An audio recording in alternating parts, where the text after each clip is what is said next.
Voilà en tout cas un projet qui appelle à l'enthousiasme plutôt que de se nourrir de frayeurs et de fantasmes.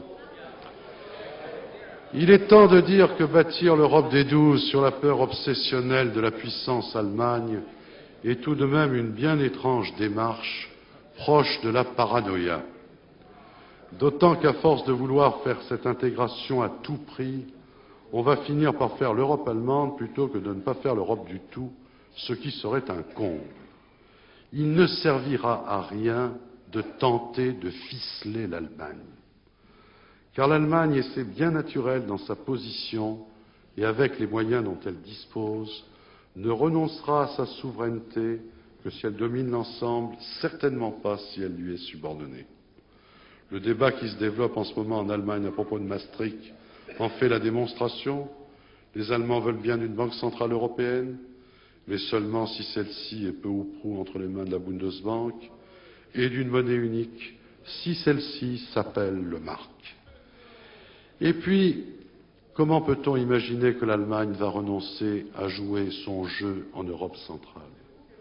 N'a-t-elle pas d'ailleurs clairement annoncé la couleur quand elle a reconnu unilatéralement la Croatie, sans se soucier des engagements communautaires qu'elle avait pris quelques semaines auparavant? Une fois de plus, il nous faut considérer le monde tel qu'il est et non tel qu'on voudrait qu'il soit. Et dans ce monde-là, ce que la France peut apporter de plus précieux à l'Europe, c'est de trouver en elle-même assez d'énergie et de volonté pour devenir un contrepoids, pour équilibrer les forces en présence, pour peser lourd face à l'Allemagne, sinon pour faire jeu égal avec elle.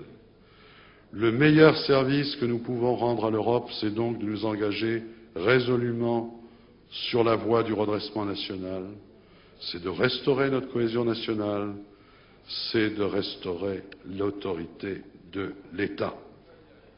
Encore faut-il que nous gardions les mains assez libres pour cela. Pour autant, il ne s'agit pas de rompre l'axe franco-allemand, qui est essentiel, mais au contraire de le consolider en le rééquilibrant, en redevenant un partenaire crédible, un associé influent, un interlocuteur valeureux, un couple franco-allemand où l'Allemagne serait tout et la France plus grand-chose ne serait pas un couple heureux.